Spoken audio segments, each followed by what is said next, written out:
Welcome to episode 197 of the Whatnauts review show, where every week we pick a story and we talk about it. This could be a movie, TV series, anime, comic book, audio drama, all kinds of entertainment. We watch it, read it, listen to it, and then we come back here and we discuss it. My name is Melissa Wilkinson, and I am joined by Kyle Springer. Hello, Kyle. Hello and good morning. Hello and good morning. We're recording this on a Saturday, which is a little strange. We normally do Sunday and morning. Earlier than usual.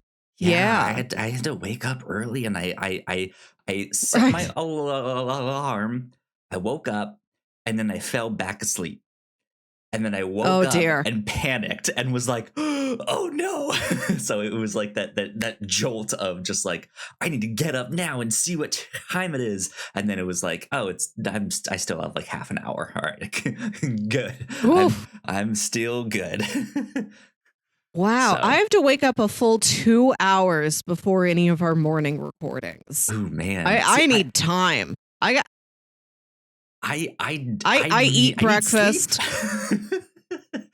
No, I have learned in my life, like, it's better for me to have the extra time to eat a real breakfast, like, make myself look moderately nice. Like, you're gonna get dressed, you're gonna fix your hair, you're gonna put on some makeup, you gotta drink a lot of coffee, you gotta energize yourself. I record out of my bedroom, so I have to make my bed. Today's laundry day, so I had to strip everything off the bed and then put all new stuff on the bed, so that also took time. Yeah. I've never been the person who can wake up 30 minutes before something and roll out of bed. That has always been me, of just like, how much can I push this? Can I, like, if we start at 10, can I wake up at 9:45? Will that give me enough? Can I wake up at 9:50? No. You don't have to comb your hair or apply layers of creams to your face. Hat. So here we are for the podcast Saturday morning. I'm excited though. I think it's gonna be a good day of podcasting here at the Whatnauts. Yeah. So Melissa, what are we talking about this week? Today we are talking about the 2010 Darren Aronofsky film Black Swan. We're coming up on the Oscars, so last week I pitched you 3 movies that won for Best Leading Actress. Yeah, I had to go with Black Swan on this one. We've mentioned it enough on this show as a movie that was inspired by one of my favorite movies. Perfect Blue is one of my favorites. And it is similar in a way to Black Swan, and it had been on my list of things that I should probably watch because I like Perfect Blue. But if it wasn't even for that, like, I had heard so much about this from just from people in general being like, yes, this is a great one, you should check it out. But I just hadn't gotten around to it. So when this came up in our list of pitches, I was like, well, we kind of have to go with that one. We've laid all the groundwork. We talked about Perfect Blue on episode 46 quite a while ago. And then for Halloween, I wanted to pitch you some horror movies and their remakes. So we watched both versions of Suspiria, including the one from 2018. Which is also said to have pulled a lot from Black Swan. So we've watched, and that was on episode 181 just this past October.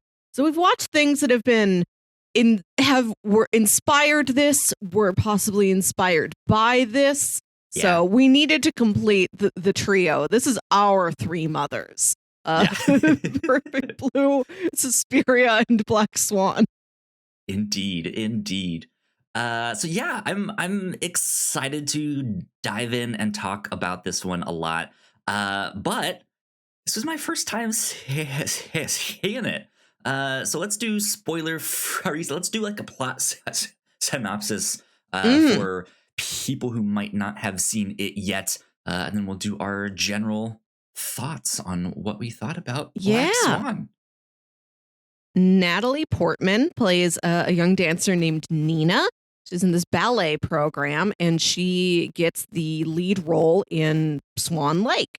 She's been training very hard for, and it's a dual role. You play this like good, pure, sweet white swan and this dark, the sensual black swan. And the head of the ballet company's like, I know you can do the white swan. Can you do the black swan? Can you go there? So she's going through these intense dance rehearsals. She's a kind of odd rivalry with another dancer in her company. She's dealing with this stage mom who is aggressively coddling her, still treating her like she's a little kid. And she is also seeing doubles of herself. Sometimes she will catch somebody in a crowd and it is another Nina. Yeah. It's kind of a film about this like drive for perfection, right? What does that mean? What kind of effect does that have on people? And yeah, it's starting to get to her. She's starting to see things that aren't there. She's starting to dream things that she thinks is reality, but it's not. And yeah, it's just it's driving her to become a different person. And yeah, it's a fascinating film. I think this could have easily been a boring film, especially like I feel like a lot of people might not have been into the ballet aspect of this. There is kind of a scene in there which kind of jokes about that a little bit, where they meet these two guys while they're out and having fun, and they're like, oh, we've never been to the ballet. I just thought it was boring and stuff like that. I can kind of say that. That I think a lot of people could have passed on this, but it's paced in a way that I don't think ever feels slow. It never feels like this is dragging its feet. It always feels like there's something strange happening, or something is about to happen, if that makes like that's what I felt like. I felt like something was just around the corner. It's about to happen, but I don't necessarily know what it is yet. And this is very much a movie that I had heard so much about, that it is this kind of movie about duality and stuff. So I was expecting some kind of twist.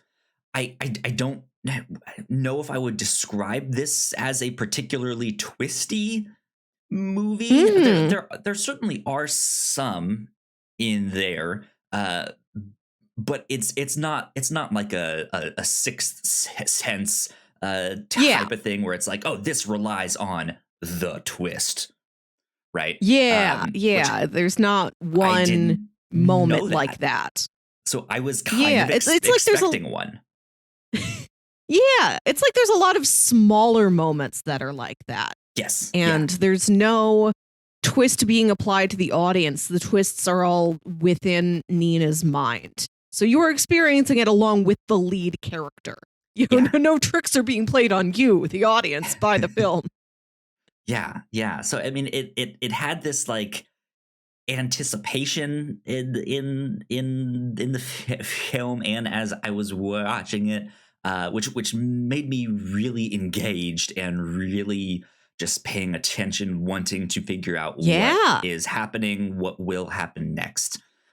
So I enjoyed this. I enjoyed it a lot. This was very good. And an excellent psychological thriller. I also want to mention that I was aware that this was a descent into madness film, but that started earlier than I thought it did. Like in the first 5 minutes, Nina thinks she sees a double of herself. It happens so early, I don't think it's much of a spoiler.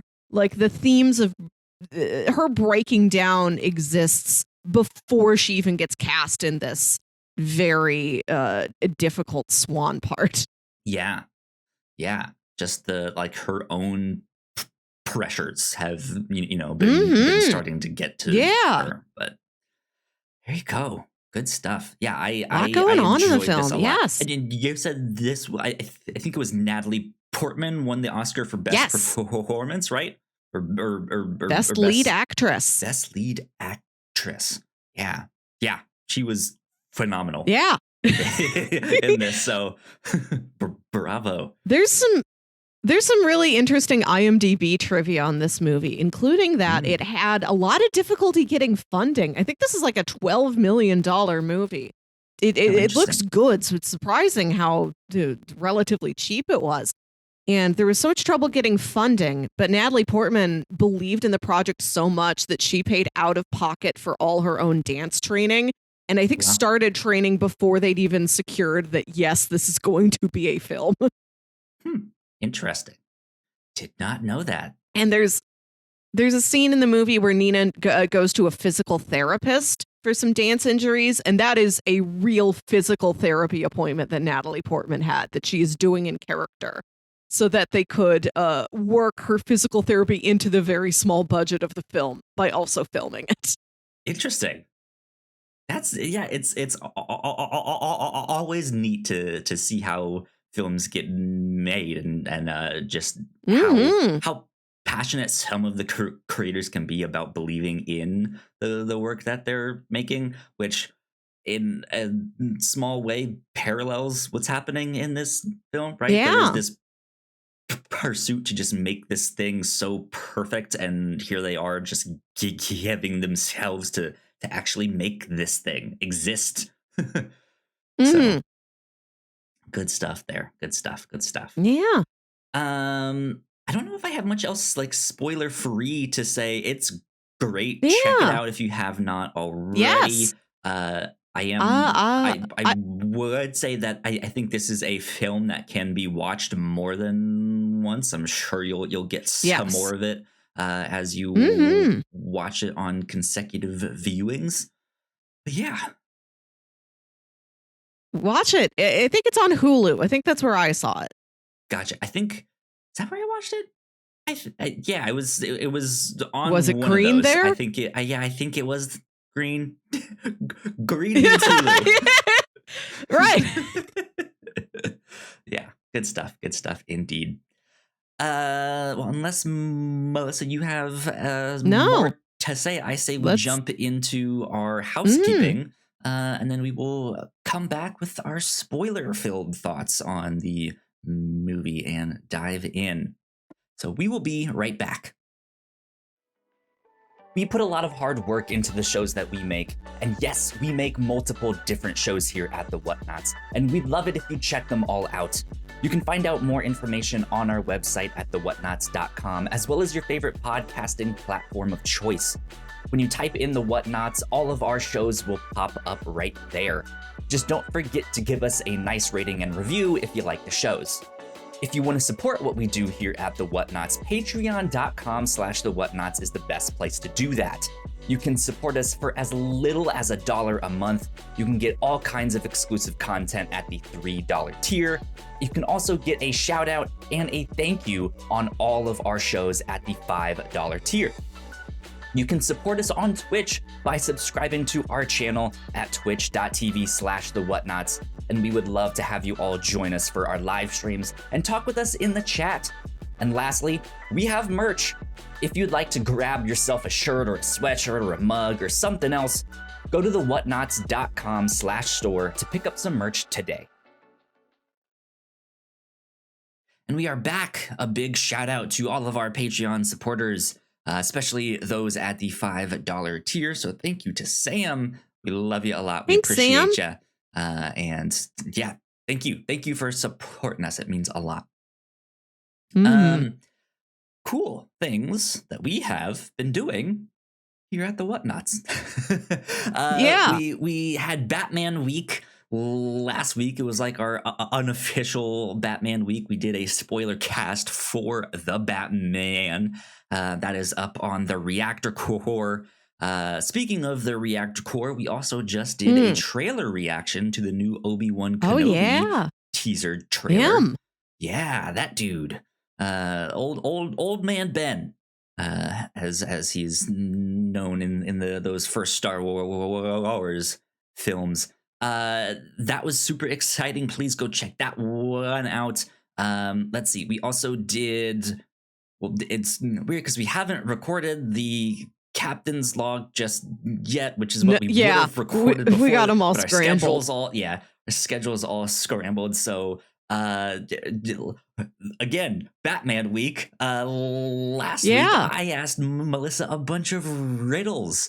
A bunch of Riddler riddles to be exact. And that was a lot of fun. That was on the captain's log.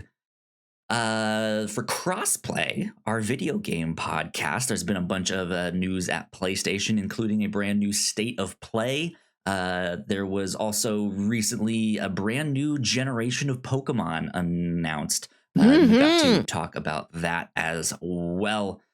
So lots of cool things are happening. Lots of cool things indeed. But yeah, I think that is about it for housekeeping. So I say we get into spoilers.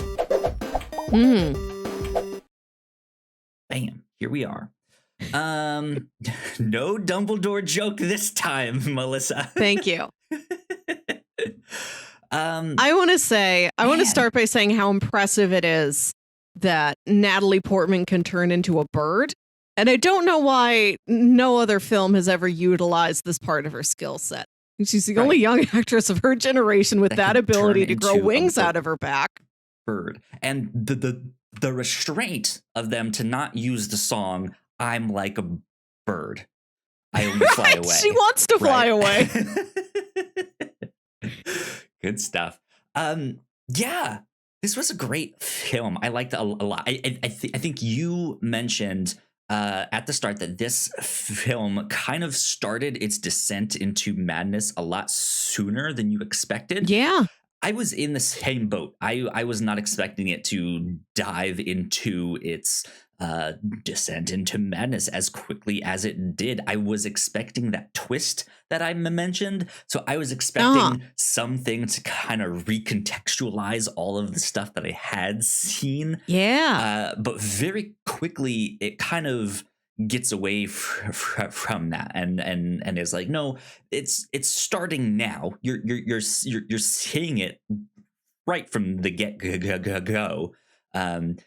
But they're like it just always had something strange about the film. Like there was always something weird happening just every 2 or 3 minutes. It felt like right pretty early on. Yeah, you get that. Like, is she seeing a double? Who is that? Oh no, that's someone else. Oh, that's Mila Kunis's character.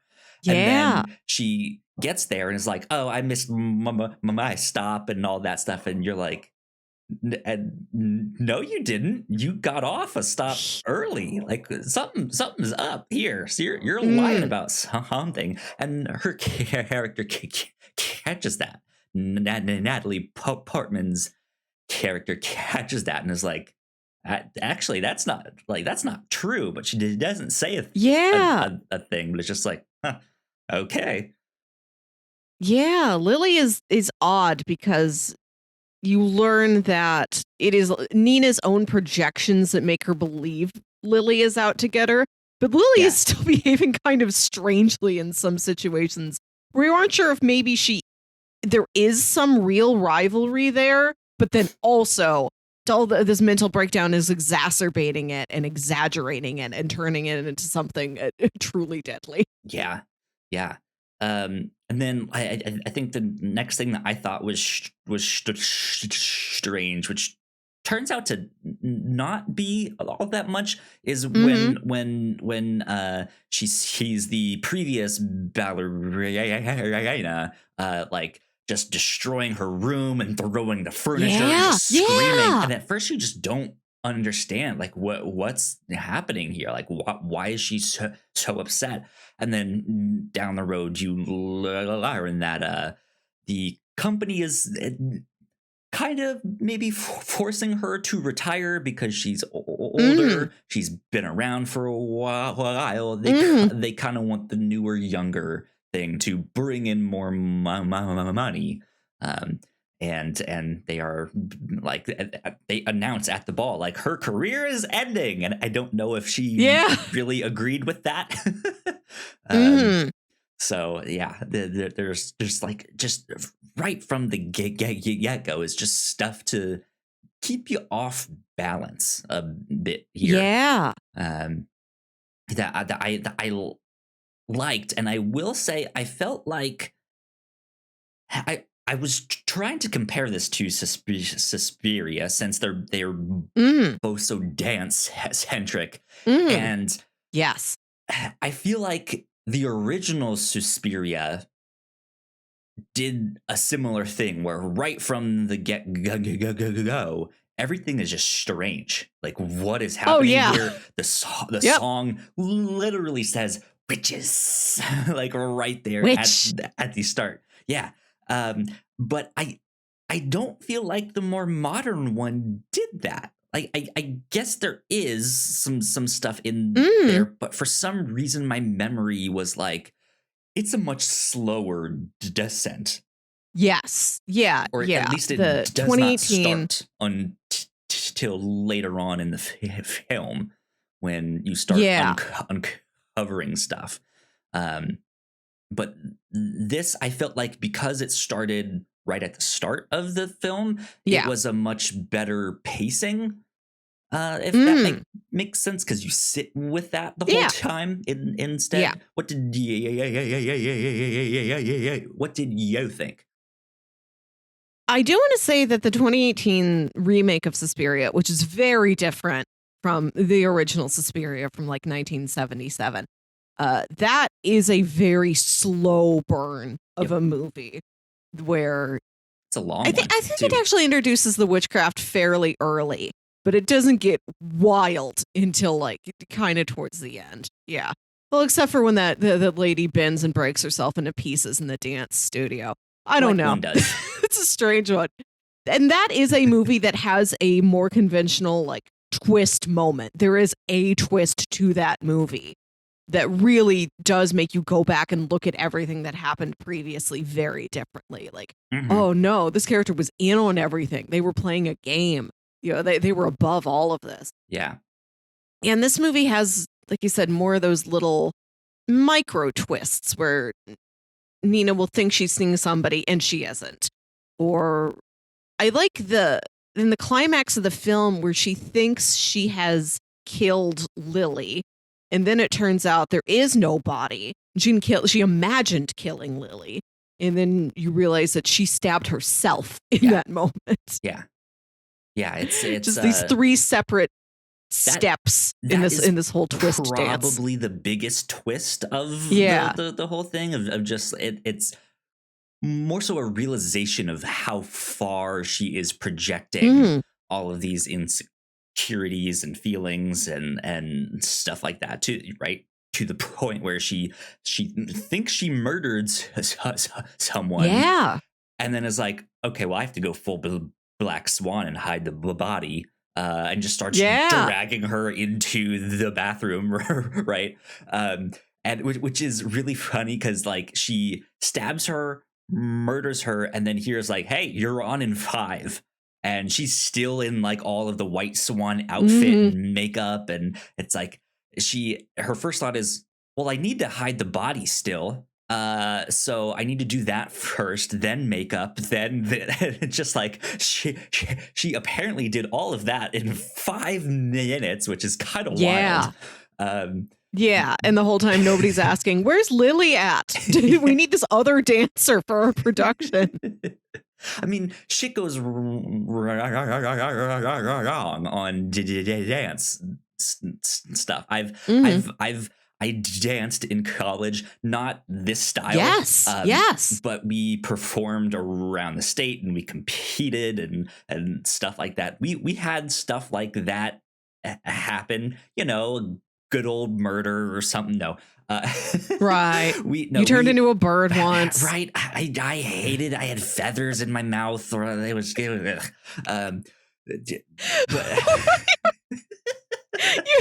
know how a bird grows from the inside out. You know, but no, like, so we had one performance where my friend was supposed to do this like main role right at the start of our set, and then the night before got sick and did not do it, so they tapped me to do that. And it is just like there's a lot of pressure to fill in those shoes, especially if you did not expect to have to do that. But then just the like sometimes things go wrong and you have to switch it up, or you have to somehow be like, okay, there's just going to be a blank spot in that thing, and you just have to carry on, right? You just have to keep moving somehow, or you're stuck on one side and you have to get back behind the curtain on the opposite side, and you're just not fast enough. And there's all sorts of small things that can go wrong that I kind of believe that no one is like truly like, but where is she? Like, stop, everyone, time out. Right. Where is she? Right? Like, we need to find, they're just like, the show must go on. Like, we need, like, she's not here. All right, who cares? Let's go. And it just like, it's sometimes weird watching movies like this, because as an art student and I guess in this one especially as someone who used to dance, like I can kind of relate. I can see these like it's like I knew someone like that, or I did that once, and it's just this like weird reflection of me sometimes. But also at the same time, an interesting look at just like, that's also not me, which I'm like thankful for. It's just it's interesting to watch movies like this. Or have you seen the movie Whiplash? No, it's a pretty similar movie. Okay, to this, not as twisty, but similar kind of right. Miles Teller doesn't turn into a drum. Right.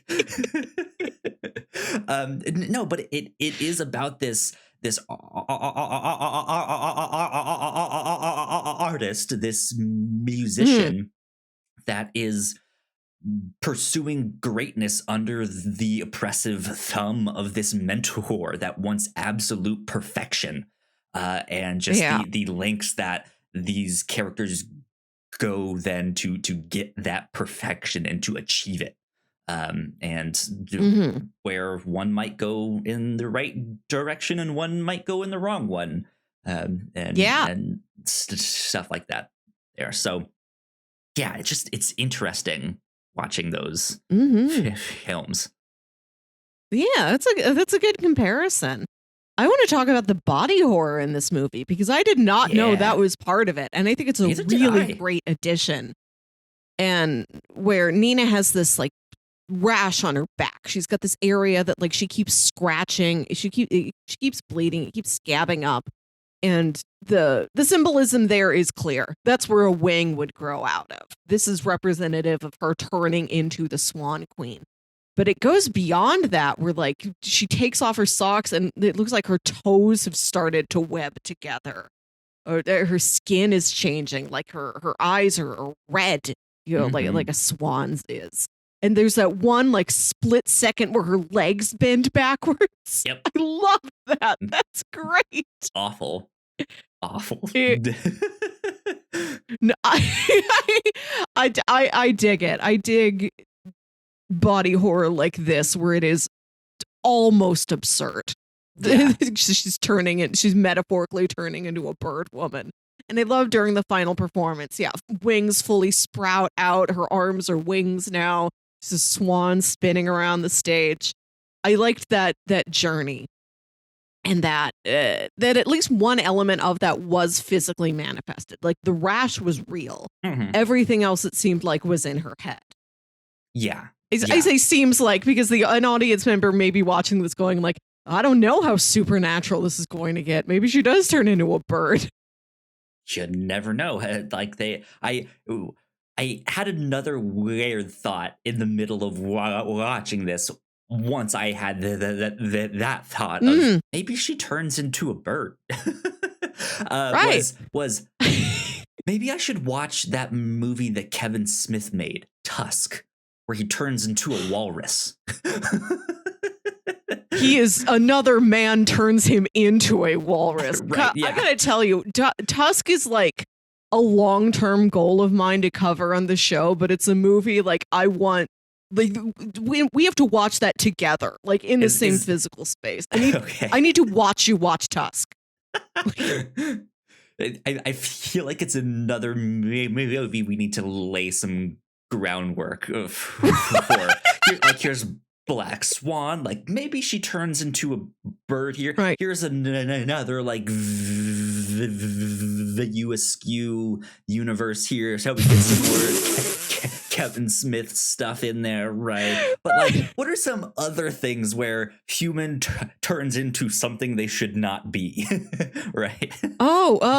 We have watched Birdman, which is something that also came to mind while we were watching this, where he doesn't fully turn into a bird, but he does grow wings at one point, and he ambiguously flies at the end. Right. Yeah. That's a good one.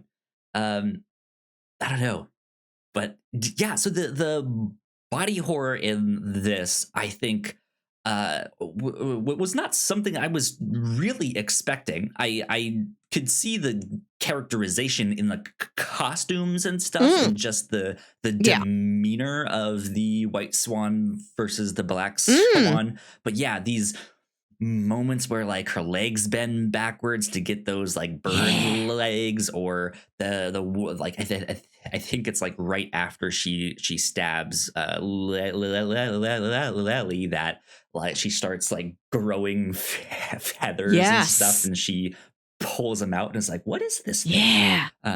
Like that stuff was gross and disgusting and really, really worked. I think it's more so the quickness of it, if that makes sense. The fact that it's not the like American Werewolf in London style transition, where they show the whole thing and they focus on that, and it's a big long like 2-minute scene as she's growing feathers and a beak and sprouting wings and all of that stuff. It's just this like real quick snapshot of just like her legs snap back, and it's like, that hurts. Snap, like done. That's right. It. Move Next on. scene. Yeah. Yes. And then she like kind of maybe, but also not, murders someone, and then is like, I must become the Black Swan fully now. Like I have achieved it.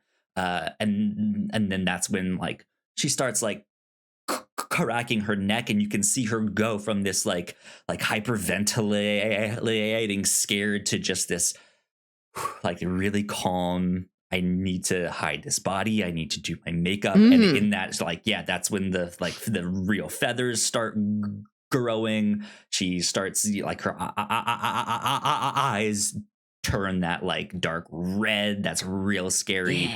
And it's like it doesn't necessarily linger on that, because she has 5 minutes to get out there, and so she's just like, all right, let's go to work, right, and move on to the next scene there. I wish she would have honked.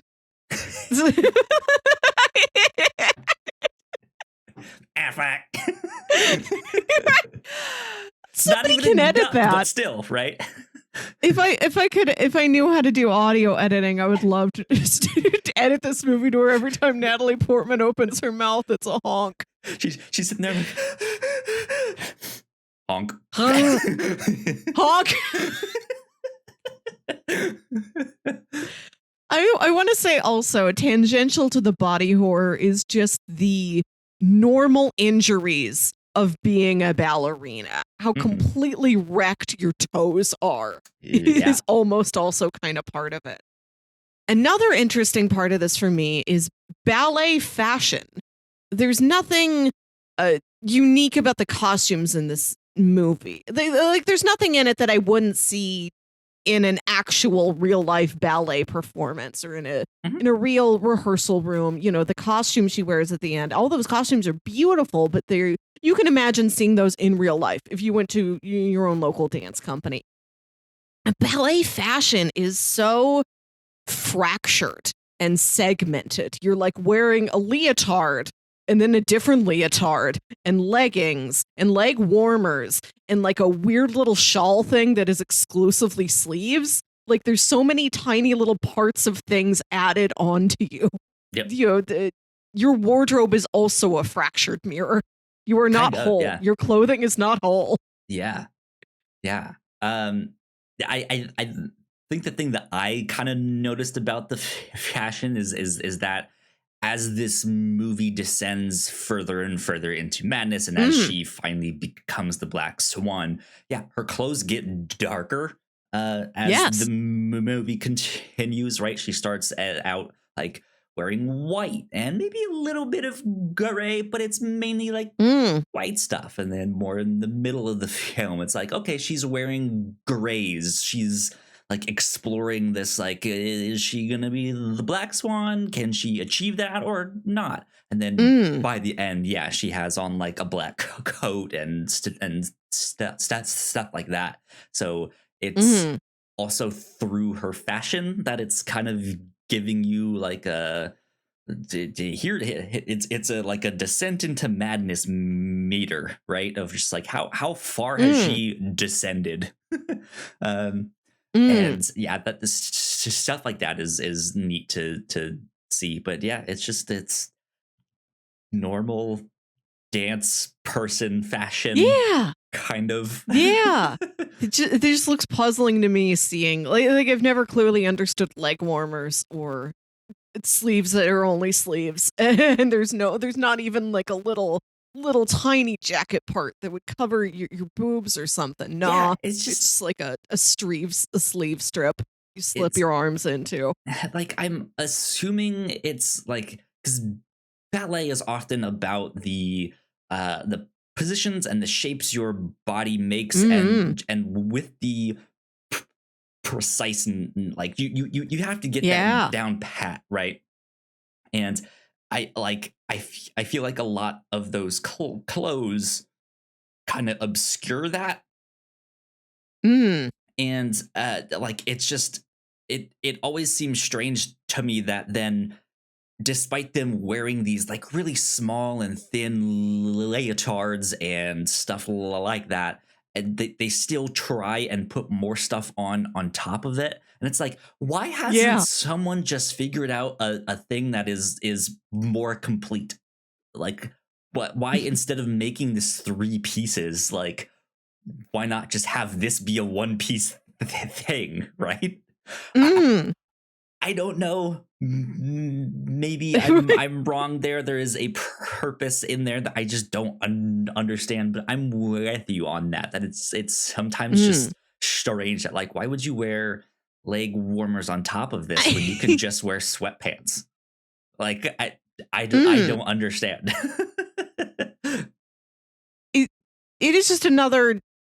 It doesn't seem like it's an intentional part of the theme of the movie, but it does play into that in an interesting way. Like the toe injuries lend into the body horror. The tiny layers that a ballerina wears lends into this fractured world that she's living in. There's a very large theme of mirrors and reflections and doubling in this movie, which is a very sort of classic, easy to grasp metaphor. You know, it's not complex, but it's always reliable. It always works. Yeah. And it's impressive in this movie because they work that into so many shots. So many shots of this film have a reflection in a mirror or a window or something or shiny. Mirror and a window, or multiple mirrors and stuff like that. That was one of the first things that I did notice in this film is there are mirrors everywhere. And to be expected to some extent, right, for this dance company to have these mirrors. But if you think of like a dance practice room. It's just mirrors on one side. And so they somehow work it in a way that they have like multiple mirrors in these rooms and all sorts of stuff, or it like in their like dressing room and costuming rooms where there's the vanity mirrors and then there's just these extra mirrors because it's also a stage. So who knows if there's some like theater troupe like working in there when they are not, right? It just has it's filled with them. And I think what's interesting is I feel like this movie gives the illusion of complexity, if that makes sense. Sure. I don't want to say it's uncomplex. I don't want to say it's simple, right? But I think this movie, in the same way that you mentioned the clothes, it layers on all of these pieces, but all of these pieces are very simple metaphors, right? Where you do get the theme of reflections and this duality between that. Well, speaking of duality, they're performing the Black Swan, right? Where it is about the white swan and the black swan, about love and lust, about purity and sinfulness, right? And it's a number of those things stacked on top of each other in a way that is like, oh, this is not just a story about good versus evil, black versus white, you can keep on going. It's black versus white, it's love versus lust, it's this versus that, it's this, and it's just these really simple dualities or duality metaphors that make it seem like this movie is more complex than I think it actually is. If that makes sense. Yeah, I understand that. Yeah. And like I said, I still think there's a lot to dig into about this film. It will work on multiple viewings. I think you will get a little bit more out of it once you kind of realize the character journey of Nina and stuff like that. But I think the mirrors bit was my favorite stuff, because immediately once they put that in there, I'm like, all right, when are they gonna do it? When is the one reflection gonna do something that the real person isn't doing? That's what I want to see. Wonderful. And eventually they did do it, and I was like, haha, there it is. So, it was good. We should put that on a bingo sheet in the future. We should. That's a great one. The reflection does something real. Just I'm not sure how to concisely say that one, but reflection rebels. False reflection. Yeah. Right. Yeah. Another running bit in this movie I liked is when the like dance director tells Nina to be, the Black Swan is this very sensual, evocative character, and he tells her to like tap into that part of her. He's like, go home and masturbate. Like get more in touch with your sexual side to play that part of the role. And like 2 or 3 times you see her start and like not finish. Yeah. I liked that. And I was hoping that would be a running thing throughout the film. Like something's gonna interrupt her. And I'm like, yes, interrupt her. I want the payoff of this not happening for an hour and a half. Yeah, it like I think what caught my attention is on the one scene where they do show her trying to masturbate the longest. I feel like she goes out of her way to masturbate in a weird way. Like I feel like most people would just remain on their back and like be under the covers and do that. But she's so physical about it. Yeah, she starts moving around. She gets on her stomach, like, which you can do. I know, like, that's not a weird thing to do per se, but it's also not the thing that I feel like most people would do. And so it's just this weird thing. It's like, why is she like on her stomach while she's doing this? This is weird. She's going all the way. She's trying to live that Black Swan life, and then she turns her head and she sees that her mom came in at night to like watch over her and fell asleep in a chair, and she like panics and rolls herself up like a burrito in her comforter. Yeah. that like, God, that'd be so awkward. Like I'll say I've almost been caught doing that, and it's a similar feeling of just like, oh my God, like, you just want to be a burrito and roll away. Yeah. But man, like, that I feel like if they were really going into it, like, I wonder how much a shock like that would have like set her back to not wanting to be in like the Black Swan. Because man, that is it like that shock and that just feeling of embarrassment is like, it's a lot. But I think especially with her, like, she is struggling to kind of find herself. I mean, the whole film, she's struggling to find herself, but especially with her mom, who also used to be a ballerina, but never really went anywhere with her career. At one point, she says she gave up her career to have her and her mom, like you said, just kind of babies her the entire, like, just really coddles her and has this vision of her stuck at I don't know what age exactly, but at this like infantile child age.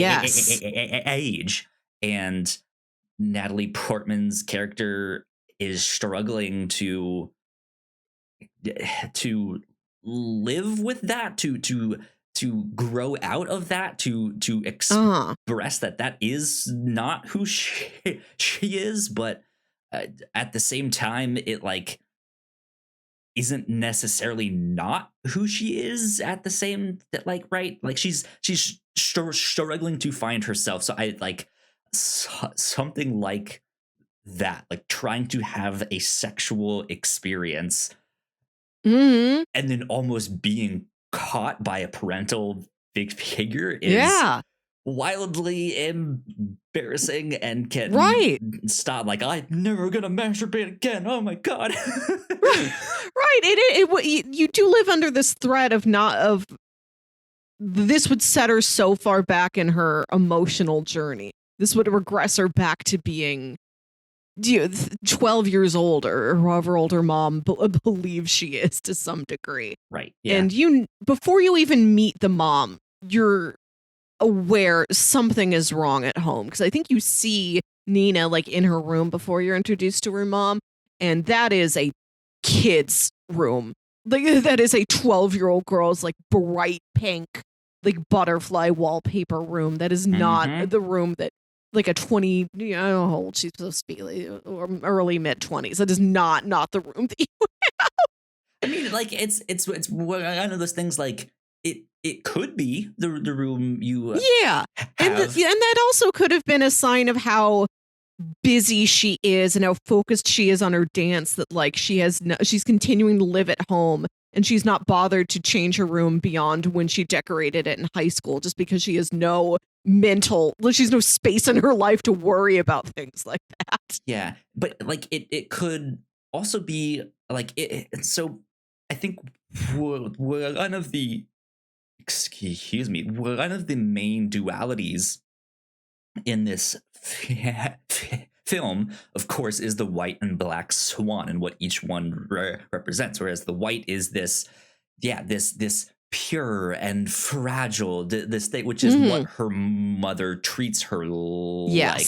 But if she wasn't that and was more confident in herself and just like, hey, I'm a grown woman, but yeah, I happen to like fairy tales and stuffed animal, like, you can have that room, but it's just like, it's just the confidence that she has in herself and the way she lets other people treat her in this makes it the like, oh, that's a 12-year-old's room, and this like something's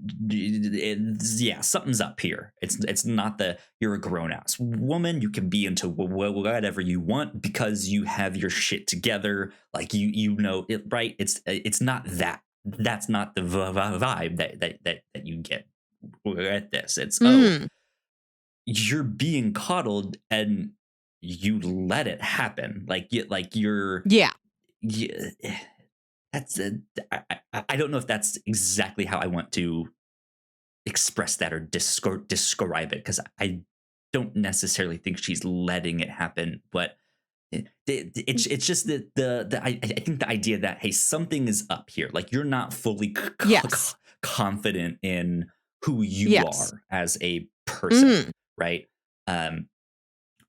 Whereas the Black Swan, they say is described by this lustfulness, and at one point they ask the male dancer there very bluntly, like, would you fuck her, right? And he's just like and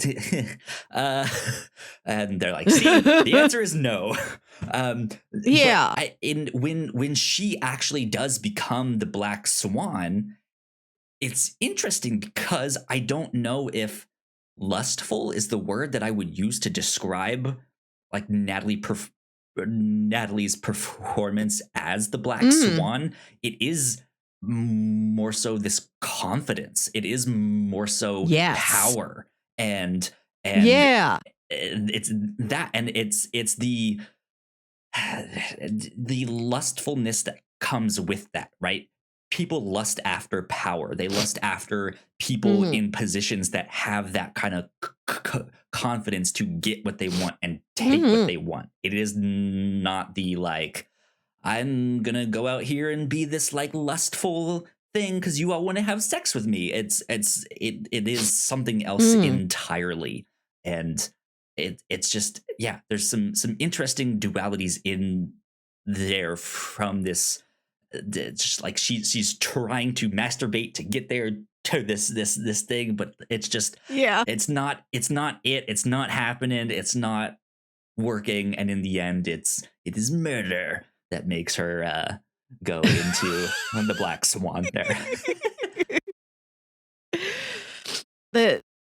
I do like the steps along her journey to every time we only ever see her mom within the apartment. It's not until we see her in the audience in the final performance. I think that's the first time the mom leaves their home, which is interesting, that her mom's always offering, like, do you want me to go with you, to this dinner party where they're going to announce you as the lead? Do you want me to go with you to rehearsals? Like, her mom's always asking if she can go, and she is always denied, and she stays home. Which makes her this very setting locked character, which is interesting. Like she's denying her mother that the night before, it's the first rehearsal where they are on the actual stage, which is a big step in the preparation process, where like she needs to rest up, she needs to be ready.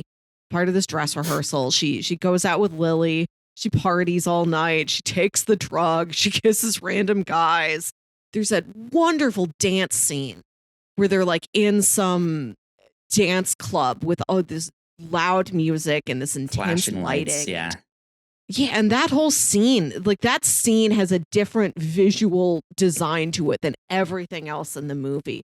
Where like the camera's cutting around so much and everything is like, mirrored you and doubling. It does look like an old music video or something. Yeah. That's a beautiful scene. Everything blurs together. You can see her and you can see Lily, but like everything else is so abstract. Like they're not people. They're just bodies and shapes and colors and shadows.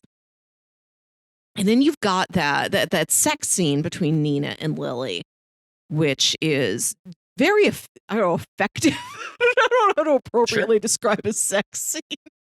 But, and then later you find out that effective. Didn't really happen. Right. Good. Hot. The later she realizes that didn't really happen, and Lily's like, "Oh my god, you had a fantasy about me," and like not teasing her in a mean way, just sort of like, "Wow, you did that? You had a sex fantasy about anyone, and it was me." To be honest, I kind of liked her reaction to finding out that she did, because it isn't like she's not teasing her per se. I mean, she is, but like she's not really teasing her. But like I think it really shows Lily's perspective in this, and how everything is just being projected onto her rather than her actually instigating this stuff. Because her response is to think about herself as, how did I do? Like, right? Yes. Was I good? Like, it's not even about Nina, right? It's about her. And just like, I wonder if I was good. I hope so. Right. Right. Ever the performer. What is my performance evaluation? Right. Yeah. Was it effective? Right. But it adds another layer to the masturbation subplot. It's like, it didn't happen to Nina. Nina did that for herself.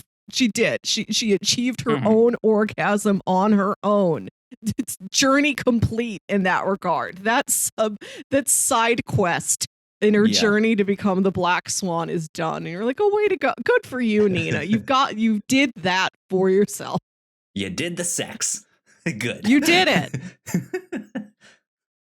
I just like, there's all sorts, like I was expecting all sorts of twists, right? I was expecting Nina to actually have like a split personality or develop one. Yeah. I was maybe expecting Nina to maybe be the split personality, and Lily was the actual one.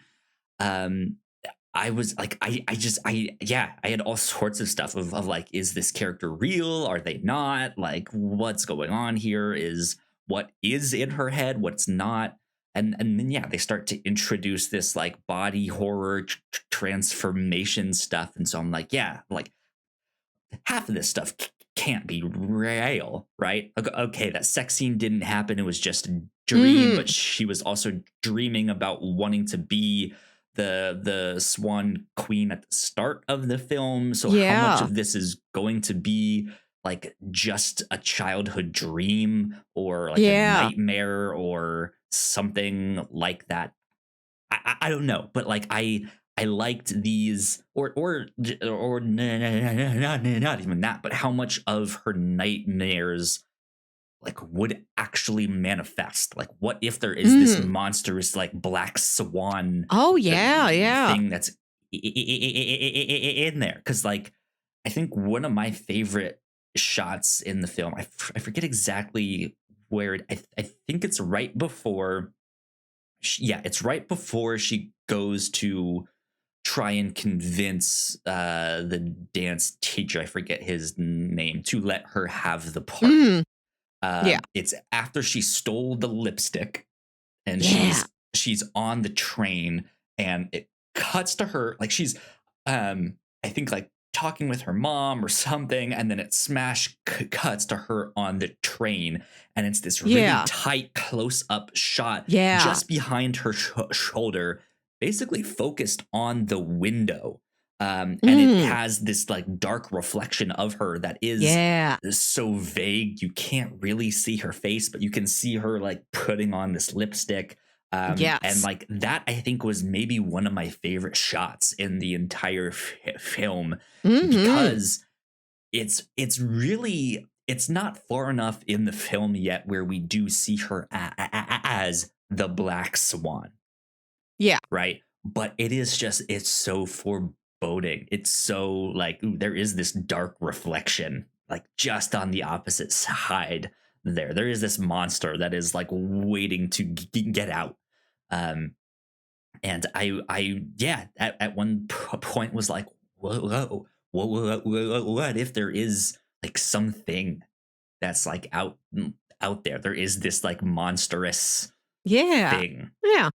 right? But no, it's not. It's just the whole thing is just this multi-layered metaphor duality stacked Yeah. story. So Yeah. And there's the scene where so Winona Ryder is the senior dancer of this company. which I And didn't recognize her being until later on. Yeah. Melissa is grabbing something. No, I got a low No. battery notification from my wireless earbuds, so I just got to take a second Okay. and switch out to my manual corded earbuds. Gotcha. Hold on. Well, while you do that, Winona I will Ryder's mention Winona Ryder then. Yeah, so she plays this older dancer, the one that Nina is kind of replacing. I didn't even really pay attention enough to know that was her in the film. I didn't recognize her until they like said her name in the credits, and I was like, oh, I guess that was her. She was the dancer. I completely didn't recognize her.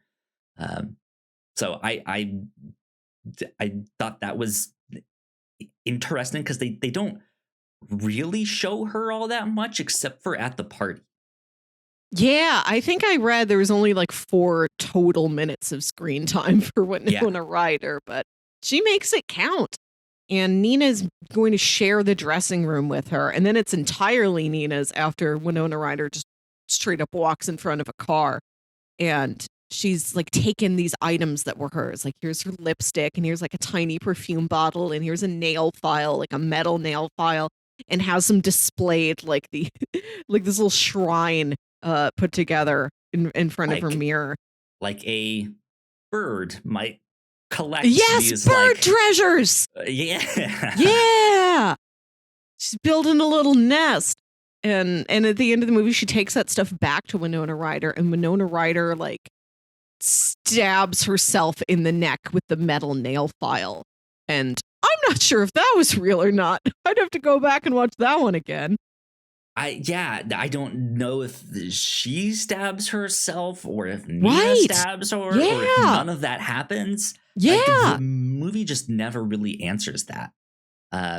Unless we see something where like, oh, there's a quick shot of her in the audience at the end.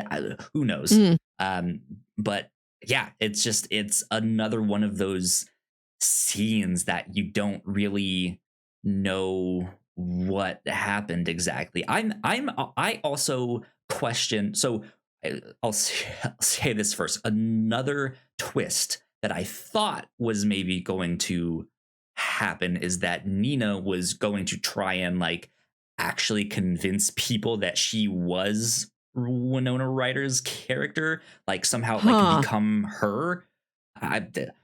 Who knows what? But then that that was not the case. Then I was wondering, yeah, like did she stab her in that scene? Did Winona Ryder actually get hit by a car? Because we don't see that scene, and like she gets fucked up pretty bad. So you can probably assume that it was a car, but just with the way things are going with Nina, I'm back of my mind, I'm wondering if it wasn't Nina herself, right? Who pushed her in front of a car? Yeah, that pushed her or went to her apartment and attacked her somehow. Because you do see her leg, and she has this big gash in her leg, and probably not something a nail filer would make. But that like I've also never had my leg gashed by a nail filer. I don't know what that would look like. So it is just a thing like in the back of my mind. I thought for a split second of like, I wonder if it was actually Nina. Interesting. But I guess it's just one of those things. And then it's like, well, if you want to think that, you probably can, but not important at the end of that day. Yeah, there's moments in this movie that I won't say are necessarily ambiguous, but you can apply different readings to them. Sure. Like the scene where she stabs herself. There's nothing vague about that. You can believe that exactly as it is on screen. Or you can believe Nina stabbed her, or you can believe none of it happened at all. Right. Yeah. Yeah. This whole movie is about just this pursuit of perfection, right? Yeah. And just the lengths that some people go to do that, the way it twists them and transforms them, makes them someone they're not. Right? Yeah. Good stuff. Good cautionary tale.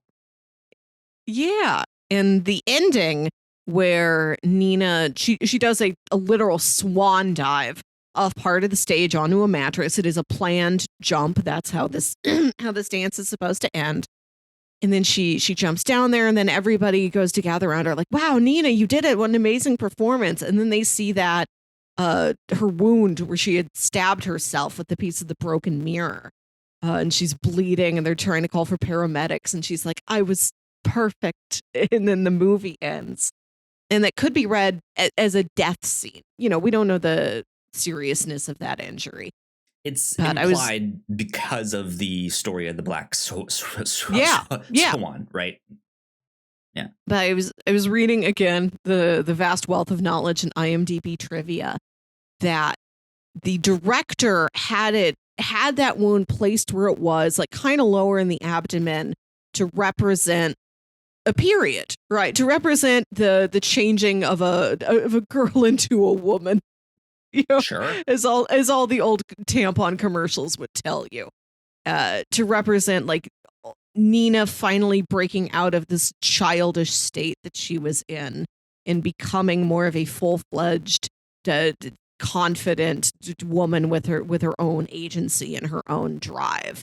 And I remember reading that's what Natalie Portman chose to view that scene as. It's not her dying, but old Nina dying for new Nina to live. Yep. It's the hand on the shoulder. Nina, you're a woman now. Right.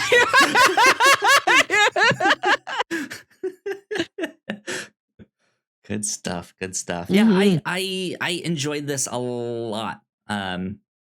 I don't know if I really have much else to say. Yeah. On this besides go check it out. Mm-hmm. Go watch it. Go watch it indeed. Let's see here. Melissa. Yes. I think it's about time that we look at bingo. Do our bingo update here. Let me pull this up so I can get it up on screen. Come on, bingo. Here we go. Bingo, bingo, bingo. Why is it not pulling bingo up? Bingo. What are you doing?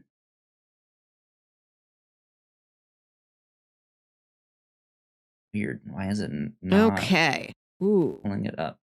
Let's see. I can get... Strange. Does not seem to want to pull it up on screen this week. I don't know why. So I've got my Excel spreadsheet open, and I think I can get training montage. Sure, I'll give you that one. That one. I think that fits. Doing all the dancing. I don't, since it happened off screen and it was so ambiguous, I don't think I could get car as weapon.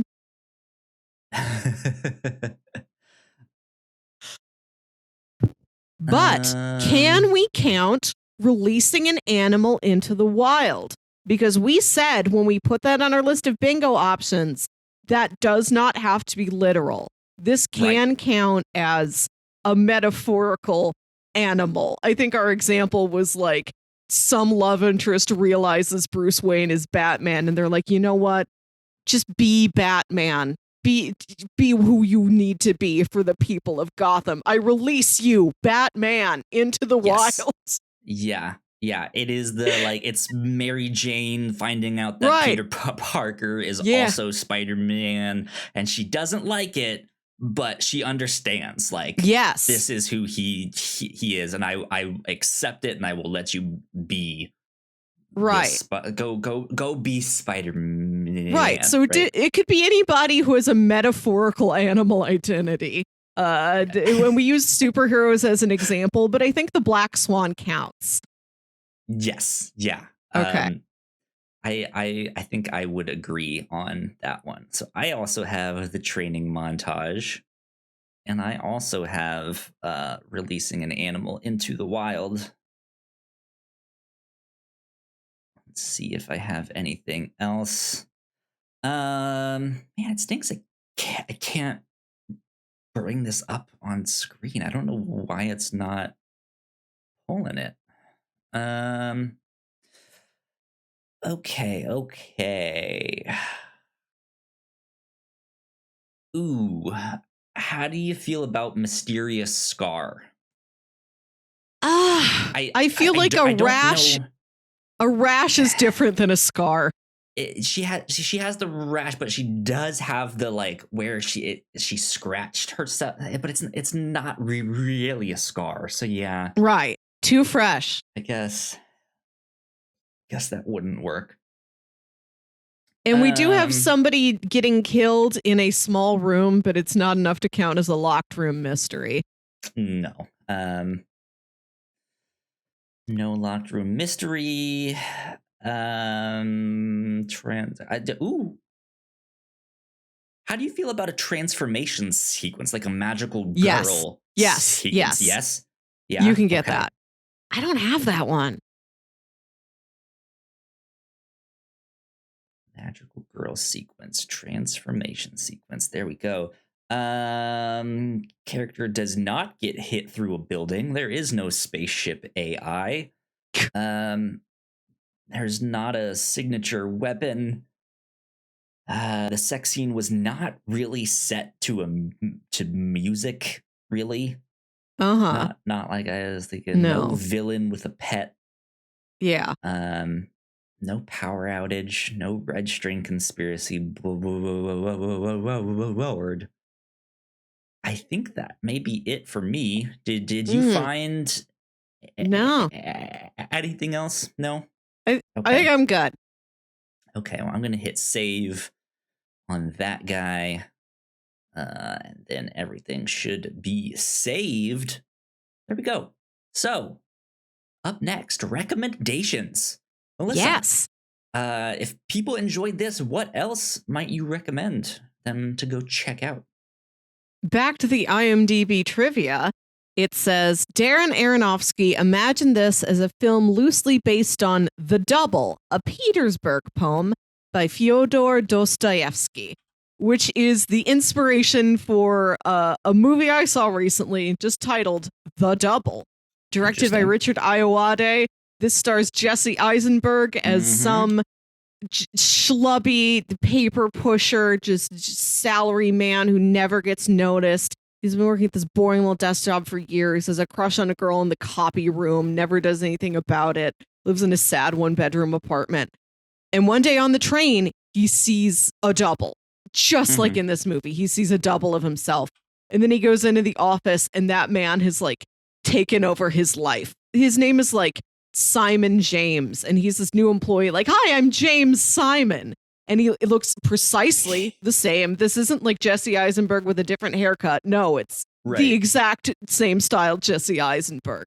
And it's a movie about him, his double destroys his life, and then he tries to destroy his double back. And it is the most dreamlike movie I have ever seen. It's got that dream logic to it, where oh no, I have to give a presentation. I'm not even enrolled in this class. Time for me to go to work. I'll go get my shoes on, get them out of my closet. What? That took 8 hours and I missed work? Everything has that sense of preposterous dread to it. The production design of this movie is fascinating. Everything looks like it takes place in a void. He looks out his window and he sees like the girl he likes lives in an apartment building across the street, and you see into her window, but like everything else outside is black. Like the town lives in it like in a permanent night void. Such a wonderful, eerie movie. Interesting. Check out The Double. I also just watched Spencer, which is a movie about Princess Diana, starring Kristen Stewart, who is nominated for Best Lead Actress this year.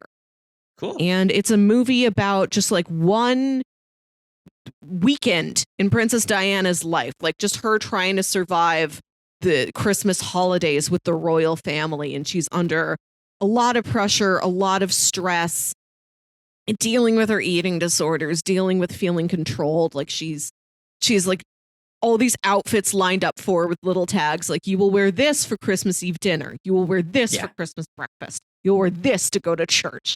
Do not mix up your outfits. Don't wear anything different. You have to wear this jewelry.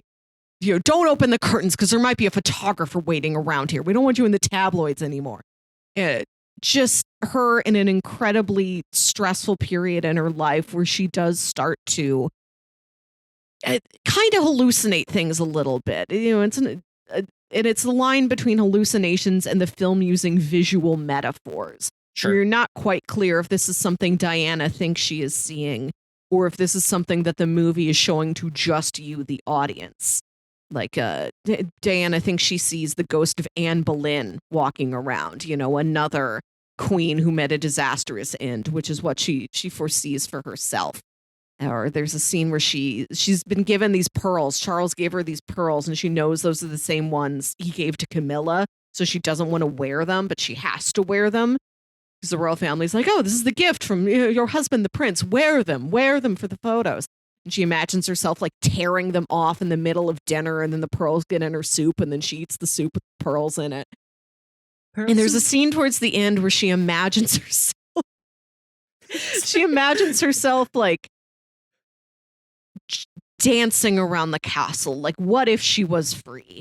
And it's just some very lovely scenes of Kristen Stewart in a variety of, I suppose, you know, well-known Princess Diana outfits dancing around this manor house. Interesting. So if you want like a little bit more dancing, a little bit more ambiguous visualization where you're not quite sure what's real, and another potential, you know, Oscar-winning leading lady, watch Spencer. That's also on Hulu. Cool. Good stuff. Well, like we mentioned earlier on, definitely go watch Suspiria. Go watch both of them.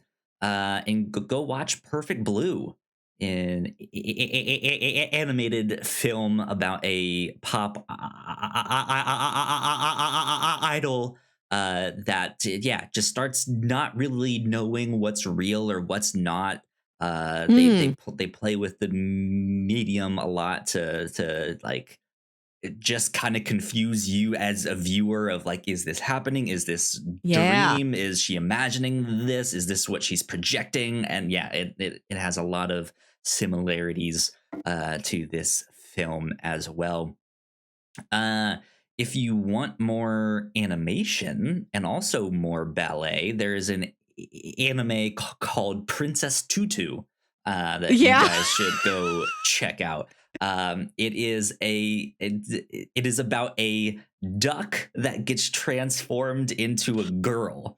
Wow! Because she has fallen in love with this prince whose heart is broken and shattered, and she is like collecting the pieces to put his heart back together and give it back to him. So it is this fairy tale like story about this girl, or about this duck who turns into a girl, but about this girl who's a ballerina, and the dancing that they do in this is kind of the main form of tension and drama, and just these not dance battles, right? It's not that, but there is a big focus on dancing and stuff like that. However, it has darker undertones. It is this very much looks and feels like a children's show. Yeah. but it is more of maybe the grim fairy tale version Okay. All the, right. of these, where it is darker and creepier and has some stuff in there that's just like, ooh, that's a little grim for a Mm-hmm. children's thing there. But yeah, Princess Tutu. Um, what else? What else? What else? I I had something else, and now I my mind just went blank, and I can't think of it. Um. Oh well. There is Annihilation. I feel like we which has come up a lot recently. I've been able to tie various things back to Annihilation. Annihilation. But it is Natalie Portman again, and she has to face this existential cosmic horror alien threat, and part of this alien biological entity kind of, as it's learning about the new shapes and forms on this planet where it has landed, it mirrors her, becomes like a double of her body, and it like moves the way she moves, and that's also kind of a dance battle. Interesting. Okay. I do finally remember the next one that I was about to do. Revolutionary Girl Utena is one I would recommend. I watched this a number of years ago. Not one of my personal favorites, but it is the kind of companion piece or mirror piece to Neon Genesis Evangelion, if that like that is the like look into the psychological aspects of the like of the mecha genre, and just like how it might affect these young people. This is kind of a psychological look into the tropes of a magical girl stuff and the kind of psychological stuff that's happening in there with that and what that means. And I think as we kind of mentioned in the bingo here, and I got to mark off on my bingo card, there is this like magical girl like transformation as she becomes the White Swan and becomes the Black Swan, right? Ooh. And so yeah, Revolutionary Girl Utena dives into that through the use of repetition. Yeah, just all the psychological impact, the creepiness that is in that stuff, what it means to like put all of this burden on one person. So yeah, it's an interesting show indeed. So that's what I would recommend. Nice. All right, Melissa, my turn to do the pitches. Yes. At the beginning of the year, I said that I wanted to bring more kaiju onto the show. So here it is. My first time pitching kaiju stuff this year. Pitch number 1, Melissa. Of course it had to be this. This is the 1954 original, the classic Godzilla. This has been on my list of just like, hey, if you want a film education, right? Like just go see some of the classics. Godzilla has been on my list. I still have not seen this. And I figure, you know what? It's about time to see our, everyone's favorite giant lizard. So I think Godzilla should be amongst the things that we potentially watch here. So that's pitch number 1. There's not much of an actual pitch, because it's Godzilla. Right? You've heard of him. Indeed. Pitch number 2, however, is a comic book. This one is called Kaiju Max.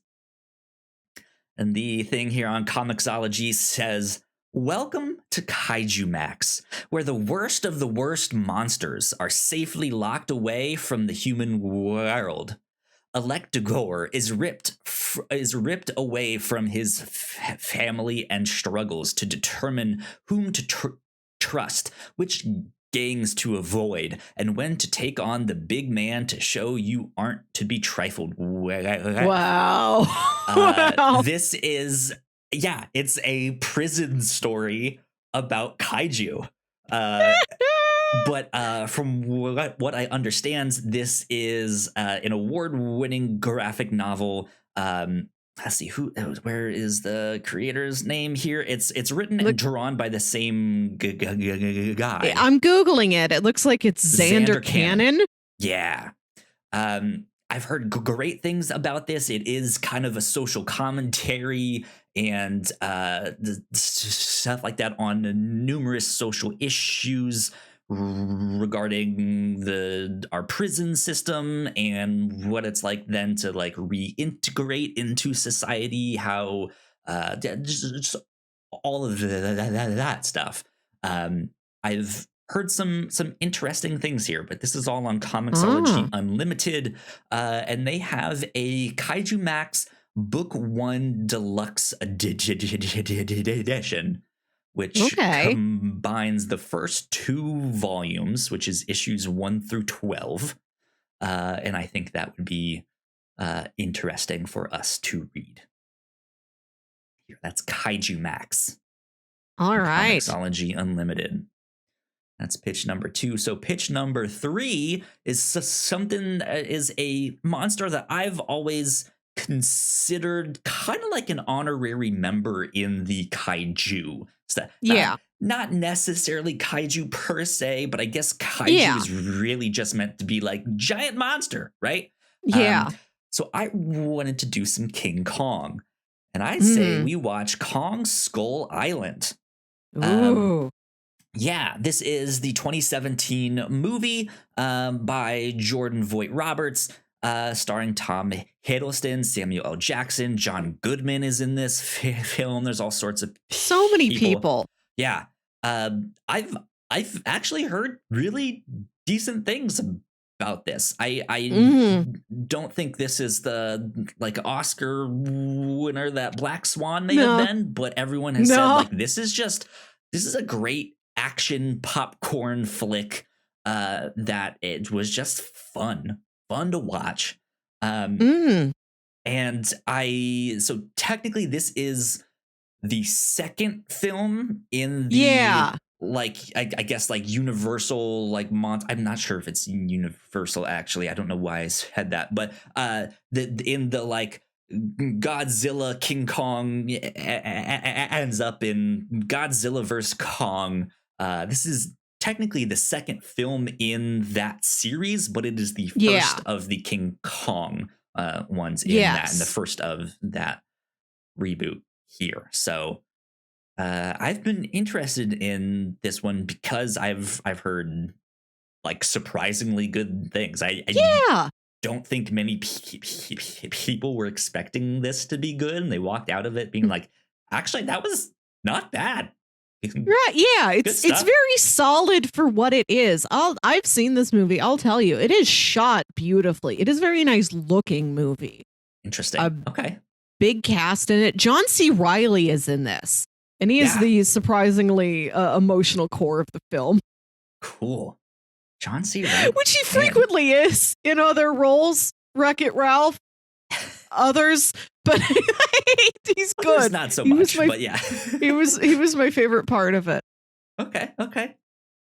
Kyle, I'm going to tell you. Godzilla, pitch number 2, Kaiju Max, pitch number 3, Kong Skull Island. Where can I watch the original 1954 Godzilla? This is on HBO Max. And Kong wonderful. Skull Island is on good. HBO Max too. I think we got to give it up to the original and watch the original 1954 Godzilla. The other stuff looked interesting, very colorful. I think there is stuff to talk about with Kong Skull Island. For sure. I want to watch Godzilla, for the historical factor of it, because if you want to watch a kaiju, this is kind of what we need to do. You kind of have to start with this one. Yeah. Next week is my dad's birthday, and this is the year he was born. And I like the idea of celebrating his birthday by watching a movie that's as old as he is. There you go. I know, Godzilla and my dad are the same age. Yeah. There you go. Yeah, this is a classic. I like the idea of Godzilla. I haven't seen really any like Godzilla stuff. We did cover like a Netflix anime adaptation. We covered two of the three movies because the third one was not out yet. Here on the review show a long time ago. That was back when like we first started this out. But largely speaking, I haven't seen any Godzilla movies or stuff like that. And the creator of Neon Genesis Evangelion has recently made a Godzilla movie that I hear nothing but great things about. Ooh. And he's also working on an Ultraman movie and a Kamen Rider movie. And recently they announced this like Japanese like kaiju hero universe, which has Godzilla and Ultraman and Kamen Rider and the Ava units from Neon Genesis Evangelion, all in the same continuity. And like if this like I cannot wait for that to like be a real thing because that sounds awesome. So I want to up my Godzilla knowledge and kaiju knowledge before all that stuff happens, so I know what is happening when I go in. So there you go. Godzilla. That is what we'll do this next week. The original 1954. Yeah.